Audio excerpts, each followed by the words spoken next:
সবচেয়ে বেশি গুনাহ আজকে নজর, এই চোখের গুনাহ।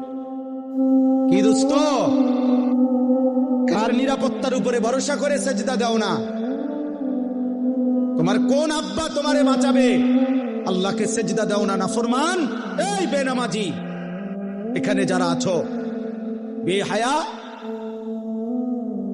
ওই কপাল তো মানুষের কপাল না,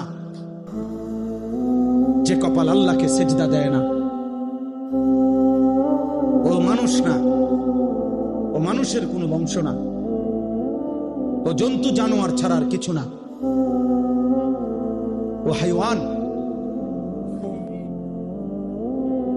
ও হাইওয়ান, ও মনে করছে জীবন মানে কুকুর বিড়ালের জীবন, খাও আর ঘুমাও আর ফুর্তি করো আর লজ্জাস্থানের চাহিদা পূরণ করো আর যা মন চায় তা দেখো। আল্লাহ আমাদেরকে হেফাজত করে।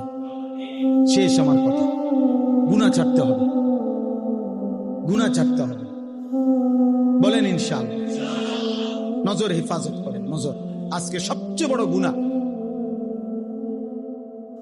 চিন্তাবিদ, পণ্ডিত, গবেষক, মুসলিম মনীষী, সারা পৃথিবীর গবেষণা এটা, সবচেয়ে বেশি গুনাহ আজকে নজর, এই চোখের গুনাহ। এই মোবাইল পাগল বানায় ফেলছে, এই নারীদের বেসামাল অবস্থা পাগল বানায় ফেলছে। আমাদের মা বোনরা মনে হয় যেন পাগল হয়ে গেছে, ওরা অস্থির হয়ে গেছে নিজের শরীর বাহারি রঙের রূপ যৌবন প্রদর্শন করার জন্য। একটা সময় ছিল রাস্তায়, বাজারে, সর্বত্র নারী একদিকে দাঁড়াইতো, ছাতি হাতে দাঁড়াইতো, আলগা রাস্তায় বাঁকা হইয়া অন্যদিকে ফিরত মহিলা পুরুষ পার হওয়ার জন্য।